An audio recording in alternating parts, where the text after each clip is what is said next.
Et salut les investisseurs belges, bienvenue dans cette nouvelle vidéo où cette fois-ci on va analyser un ETF mais vraiment de fond en comble. On va aller décortiquer toute son âme, on va aller tout chercher dessus sur un seul ETF. J'ai déjà fait des vidéos comme ça par le passé en fait, du point de vue de la Belgique, mais d'un point de vue purement théorique en disant tiens, c'est bien de faire attention à ça, à ça. En Belgique, il y a des spécificités, tu vois, on ne choisit pas un ETF comme on choisit un ETF quand on est français. Les Français, par exemple, sont beaucoup plus attirés vers le PEA et vont chercher des ETF qui sont compatibles avec ça. Alors que pour nous, un ETF éligible au PEA ou pas, on s'en fout. On n'a pas de PEA, n'est-ce pas?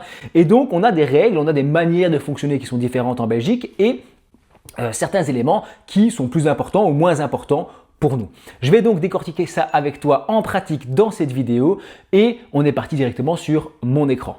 Et pour cet exercice, qui d'autre que l'ETF MSCI World, c'est-à-dire l'ETF le plus classique, le plus connu, d'accord, dans l'univers des ETF. On va aller checker ça, ce sera un bon exemple, je pense, pour nous.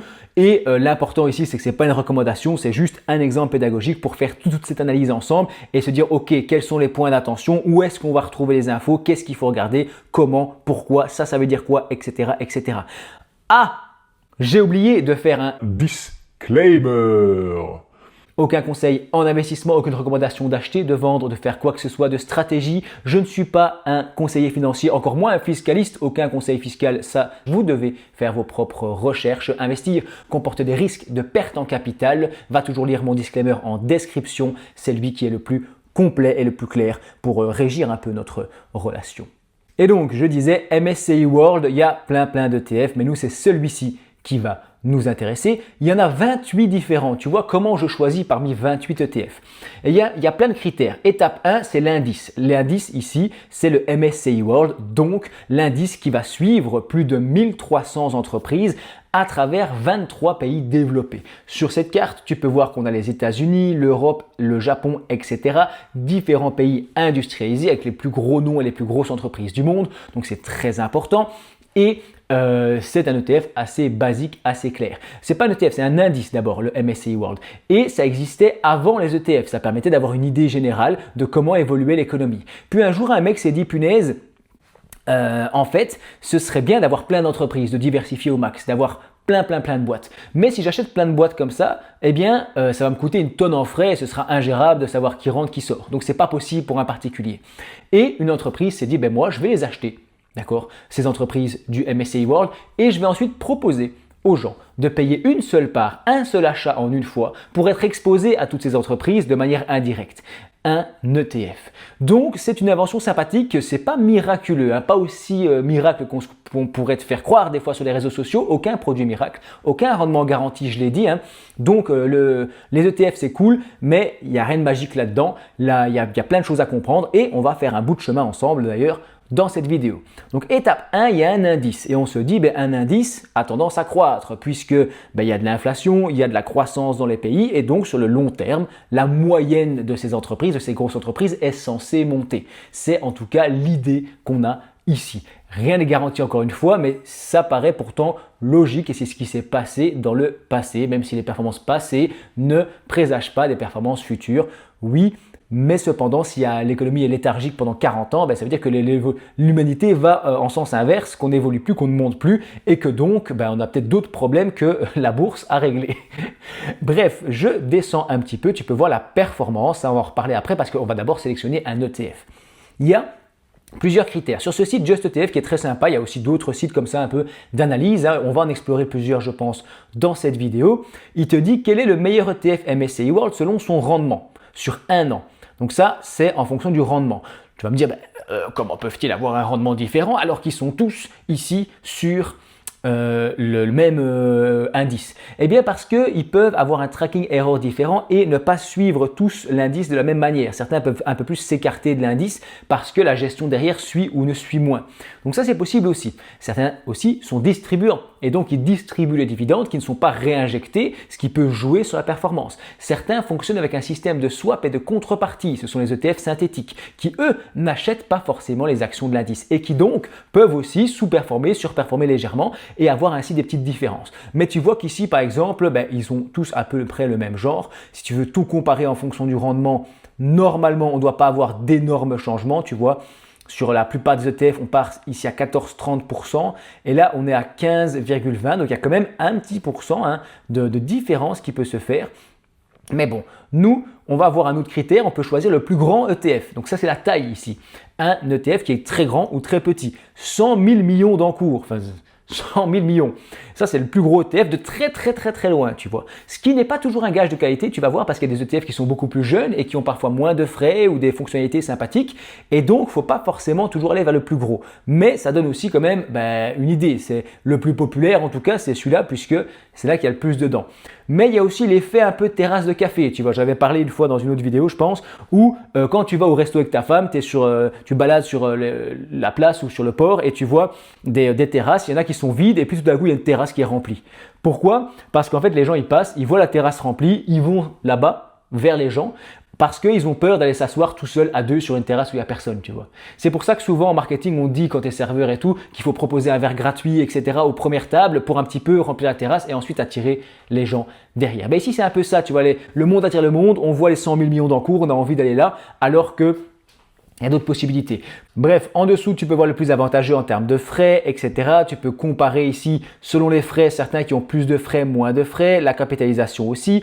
Pour les règles, il n'y en a pas d'établi en fait, mais de manière générale, ce qu'on entend, c'est qu'un ETF est fiable à partir de 100, 200 millions d'encours sous gestion. Idéalement, on parle de 300 millions d'encours sous gestion pour un ETF plutôt fiable. Qu'est-ce que ça veut dire? Ça veut dire que si tu as moins de 100 millions d'encours sous gestion par exemple, 80 millions ou quoi, l'ETF peut ne pas être très rentable. Et donc, continuer à conserver cet ETF peut être un coût trop fort pour l'émetteur. Et il va décider de soit le supprimer et donc de rendre ton argent ou alors de le fusionner plus souvent. C'est ça qu'ils font avec un autre ETF. Ça m'est déjà arrivé sur un ETF Stock 600, je pense que j'avais, qui avait été fusionné par qui avait fait ça? Amundi, je pense. Et du coup, tu n'as rien à dire en fait. Ils te le fusionnent, tu es bloqué, tu ne peux plus rien faire et après, on te redonne une part du nouveau fonds.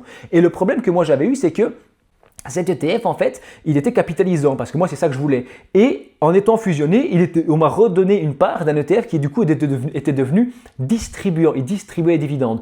Tu vas comprendre après la gravité de ce truc parce que tu n'as peut-être pas envie d'avoir ça et on te transforme tout. Donc, c'était une mauvaise expérience. Maintenant, j'essaie de plus respecter, du coup, ces critères-là. Après, encore une fois, toi, tu fais ce que tu veux. Et certains nouveaux ETF, forcément, ils ne vont pas être capitalisés en 2 jours. Et certains ETF qui sont parfois très précis, si les gens ils veulent avoir un truc très spécial, peuvent être sous-capitalisés, mais bon, ça reste important. Derrière, qu'est-ce qu'il faut voir absolument? C'est la date. Ici, elle n'est pas là tout de suite, mais il y a la date du fonds. Un fonds qui a moins de 5 ans, c'est compliqué. Tu vois, moins de 3 ans, surtout, on va dire, c'est compliqué. Un fonds qui a 6 mois, 1 an, même 2 ans, tu n'as pas un assez grand horizon de temps et de données pour vraiment faire de longues analyses poussées. Donc, pour un investisseur prudent, on essaye souvent d'attendre 3 ans, 50 données. Après, ce n'est pas une règle absolue puisque évidemment, on peut investir après 1 jour, 6 mois si on en a envie. Mais je te donne les grandes idées. 3 ans, 50 données, 100 millions, 300 millions d'encours minimum, c'est à peu près l'idée de la prudence qu'on peut se faire. Donc, tu as plein d'ETF ici. Moi, j'avais dit, on va prendre le plus gros, c'est le basique, d'accord? 100 000 millions d'encours, c'est énorme. Qu'est-ce que je peux regarder ensuite? Il est physique. Ça veut dire quoi? Ça veut dire qu'il achète réellement les actions de l'indice, réellement les actions ici du MSCI World.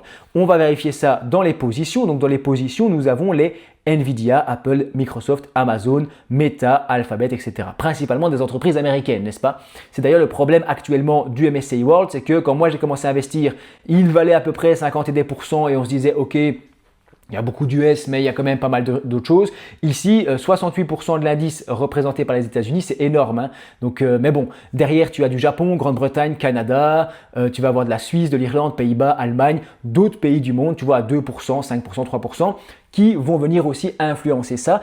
Et il y a un système autofiltrant dans les ETF qui fait que, en fait, sur le long terme, quand une entreprise va devenir mauvaise, elle va sortir de l'ETF, être dégagée et être remplacée par la suivante. Donc, s'il y a 1300 entreprises, quand elle passe 1301e, elle sort et c'est l'autre qui monte. Et donc, sur la durée, sur des années, des décennies, on pourrait voir ici la part des États-Unis baisser et la part, je ne sais pas moi, du Japon, de la France, n'importe quoi, monter. Donc ça, c'est important à garder en tête. Il y a ensuite une répartition sectorielle, ça aussi, c'est important à regarder. Il y a ici 28% de technologie, ce qui est beaucoup. Services financiers, industrie, qu'est-ce qu'on a encore? Télécommunications, santé, énergie. Donc il y a différentes choses, de l'immobilier aussi. Et tous ces secteurs permettent une diversification par secteur et que tout le monde ne soit pas sur la même chose, tu vois. Même si ici la tech est assez importante dans l'indice. Si tu avais un indice avec full tech, ben voilà, c'est un pari, c'est un parti pris. Mais si la tech prend cher, ben tout ton ETF prend cher. Tandis qu'ici, on est diversifié de manière sectorielle. Tu peux aussi être diversifié de manière géographique. C'est ce qu'on voit ici avec différents pays. Derrière, donc là, encore une fois, c'est un exemple, hein, parce qu'il y a d'autres ETF qui, eux, vont être plus équipondérés et mettre moins de puissance sur les États-Unis et plus sur le reste. Enfin, tout ça, c'est un peu plus complexe, mais tu comprends l'idée. Derrière, j'ai dit qu'il était physique et il est physique, c'est marqué ici en méthode de réplication physique échantillonnage optimisé. Ça signifie que l'ETF ne prend pas toutes les actions de l'indice. Il ne prend pas les 1321 positions de l'indice. Non, non, non, il en prend une partie, un échantillon qu'il juge représentatif de l'indice. Donc oui, derrière, c'est physique. Ça veut dire qu'il y a réellement des actions derrière qui sont de l'indice et des positions. Il y aura du Nvidia, du Apple et tout ça. Mais peut-être pas la 1200e entreprise ou même la 900e, peut-être qu'elles ne seront pas dedans. Ça, c'est un peu moins transparent. Il faudrait qu'on aille creuser beaucoup plus loin encore que cette vidéo pour savoir exactement les positions. Et c'est important à comprendre. Derrière, cet ETF, tu peux avoir une réplication synthétique. Dans ce cas-là, l'ETF, l'émetteur de l'ETF, ici c'est iShares de BlackRock, par exemple, dans une réplication synthétique, il ne va pas forcément prendre les actions de l'indice, il va prendre des actions différentes ou même d'autres placements ou des produits dérivés avec une contrepartie, donc une autre institution qui va garantir à l'émetteur de l'ETF cette performance de l'indice sous-jacent. Par exemple, le MSCI World contient des entreprises américaines qui sont impossibles à acheter dans le cadre d'un PEA en France. Et donc, les Français apprécient beaucoup d'avoir des ETF synthétiques pour contourner la réglementation puisqu'ils n'ont pas le droit d'acheter à travers cette enveloppe fiscale française des actions américaines. Tu vois, donc ils gagnent aux impôts, mais ils ont des petites règles comme ça. Et donc, ils prennent un ETF synthétique qui permet d'avoir la performance des actions américaines sans les posséder en portefeuille. Et donc, les ETF synthétiques sont intéressants dans ce cas-là.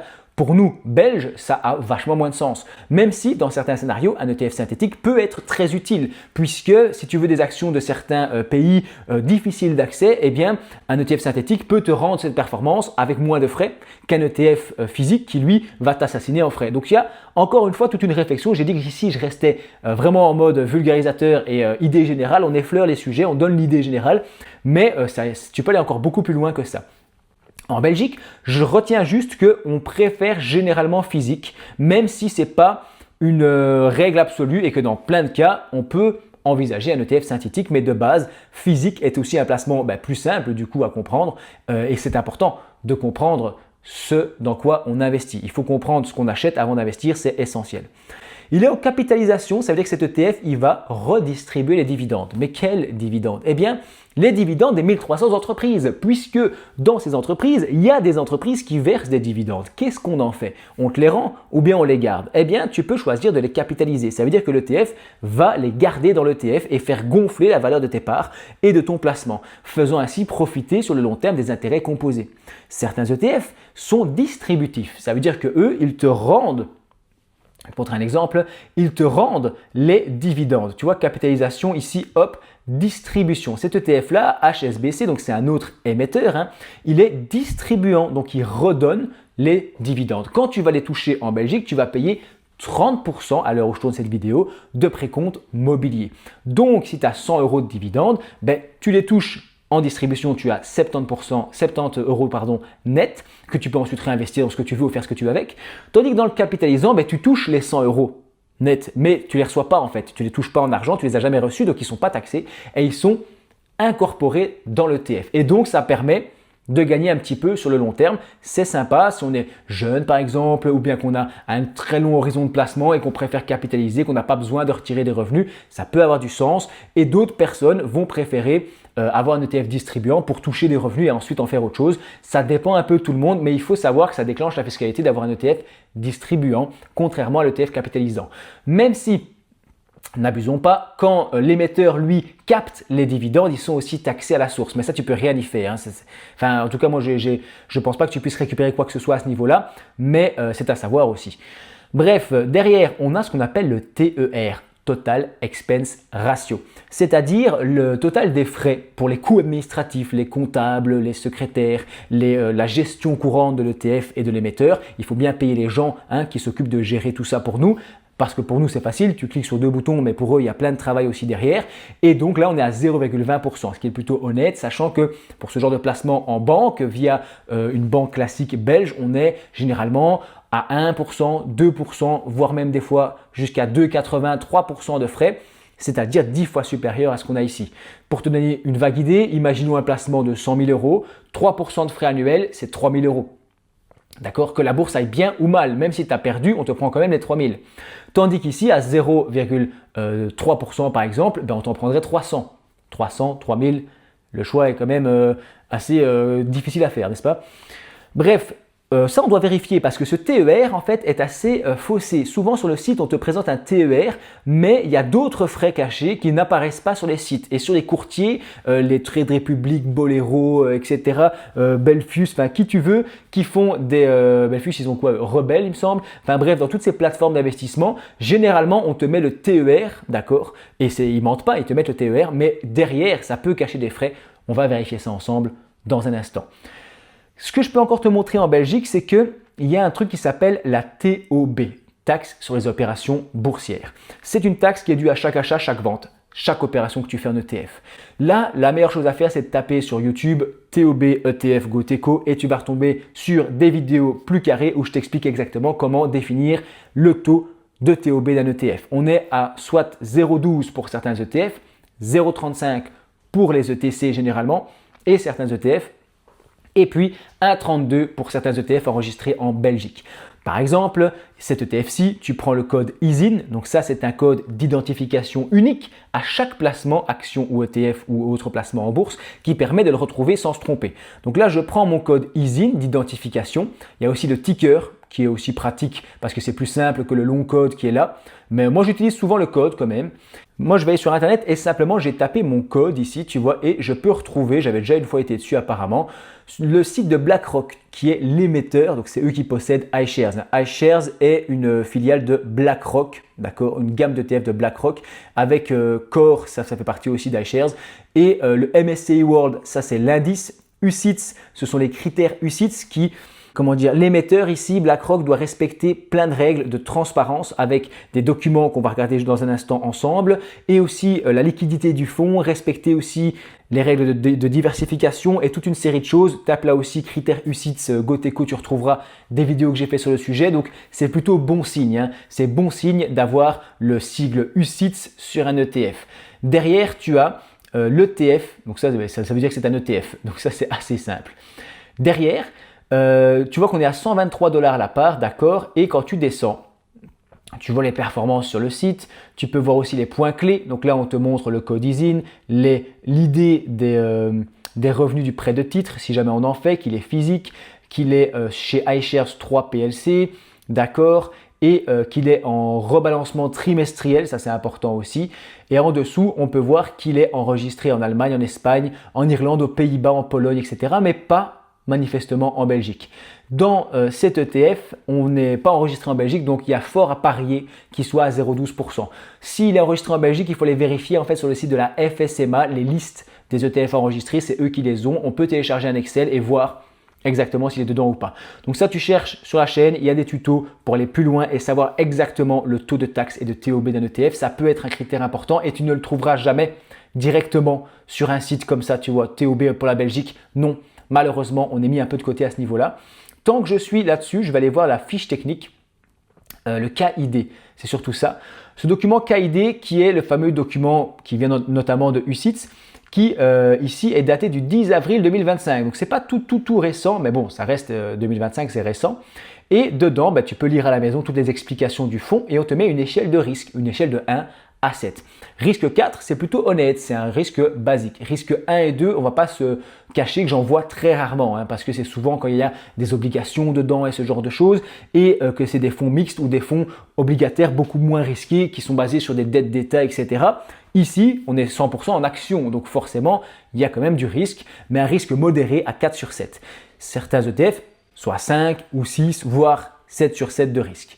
En dessous, on nous dit aussi attention au risque de change. Évidemment que tu peux avoir un taux de change ici euro-dollar puisque ce fonds est négocié à la base en dollars. On te donne ensuite un petit tableau avec une estimation des performances possibles basées sur les performances passées. Sachant que c'est un peu contradictoire avec le fait qu'on dit un adage financier qui est les performances passées ne présagent pas des performances futures. On est d'accord. Donc, c'est à prendre avec des pincettes. C'est même un peu marketing de montrer ici des idées de performance, mais ça te permet quand même d'avoir une vague idée et te dire ok, par rapport à tel ETF ou tel ETF ou tel ETF, celui-ci il fait ça, l'autre il fait ça, l'autre il fait autant. C'est encore une fois un critère parmi tant d'autres que je te présente ici, mais ça peut te donner une idée générale. Donc sur 10 000 $ investis, on pourrait dans le pire des cas se retrouver à 3 300 et dans le meilleur des cas finir à plus de 20 000 $. Donc ça, c'est basé sur des choses et des scénarios qui se sont passés entre 2015 et 2020, entre 2016, 2021, 2019, 2024. Ils font des mélanges, tu vois, en disant ok, si ça va bien ou mal. Derrière, quand j'avance ici, je peux voir les frais. Donc tu vois qu'il y a différents types de frais, hein. Les coûts d'entrée et coûts de sortie. Ici, il n'y en a pas. Donc ça, c'est une bonne nouvelle. Les frais de gestion, ça, c'est le fameux TER à 0,20 dont on nous a parlé. Les coûts de transaction, 0%, donc tout va bien. Et les commissions liées au résultat, 0%. Sur certains ETF, va vraiment vérifier parce qu'ici c'est un très gros, très connu, mais sur certains ETF parfois un peu plus obscurs, on te rajoute des coûts de transaction de 0,10, des frais d'entrée, c'est rare. Et on peut te mettre des frais de commission. Et tu dis punaise, j'ai écrit 0,20, mais en fait je suis à 0,45, le double de frais, tu vois. Donc c'est important d'aller vérifier ça. Qu'est-ce qui se passe si je dois faire ci, etc. Enfin bref, va lire un petit peu ce document, c'est super important. Je reviens sur mon ETF de base pour te parler par exemple de la taxe Reinders en Belgique, qui est une taxe sur la plus-value de la partie productive d'intérêt de fonds qui investissent dans plus de 10% de produits productifs d'intérêt.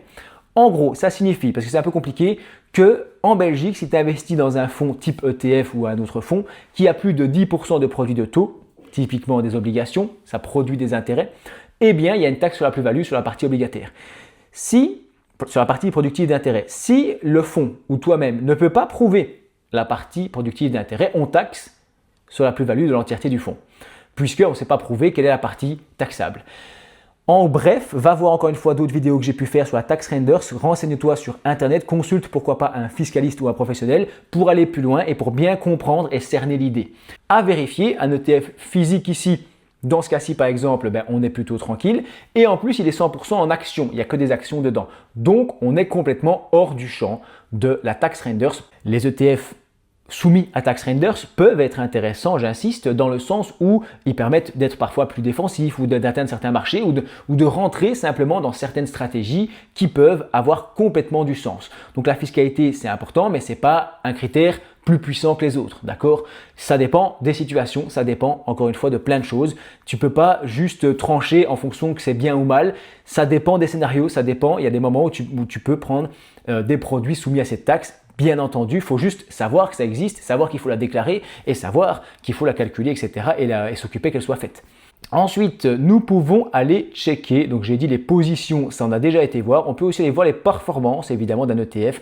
Ici, on a en pourcents, donc tu vois que sur 1 an, on est à 7%, sur 3 ans, on est à 52%, sur 5 ans à 88% et sur le max, on est à 550% depuis 2010, ici 2009 quand cet ETF a été créé, si on avait acheté au tout début. Et tu peux voir ici qu'on a eu une décennie de 2010 à 2020 où on a quand même fait 200%. Et la décennie suivante, on est passé ici à 500 et des %. Tu peux aussi voir ça en cotation. Donc la part qui coûtait ici 16 euros apparemment, elle est montée, d'accord, un petit peu à 25, 30, etc. avec du temps. Et puis il y a une chute ici, et puis ça remonte, etc. Tu vois, ça avance de cette manière. Donc ça, c'est aussi intéressant à regarder, même si j'explique toujours que les performances passées ne présagent pas des performances futures. C'est intéressant à checker. Je pense qu'on a tout doucement fait le tour pour cette vidéo. Et donc, nous allons tout doucement pouvoir nous quitter. Je rappelle qu'il n'y a aucun conseil, aucune recommandation dans mes vidéos. C'était des idées générales. Ici, un petit peu à chaud, je prends un ETF et j'essaie d'expliquer un petit peu plein de choses dessus. Il y a des trucs que j'ai passé un peu vite, notamment les règles UCITS, etc. et certaines taxes. Il y a d'autres taxes dont j'ai pas parlé, mais je pense que si un débutant tombe là-dessus, il va déjà avoir une overdose d'informations. Ça te donne déjà des pistes de recherche sur énormément de choses et énormément de questions qui peuvent arriver. N'hésite pas à les poser en commentaire. On discute de tout ça et n'hésite pas à consulter un professionnel si tu veux aller plus loin avant toute décision d'investissement. Je te dis merci d'avoir regardé ma vidéo jusqu'au bout.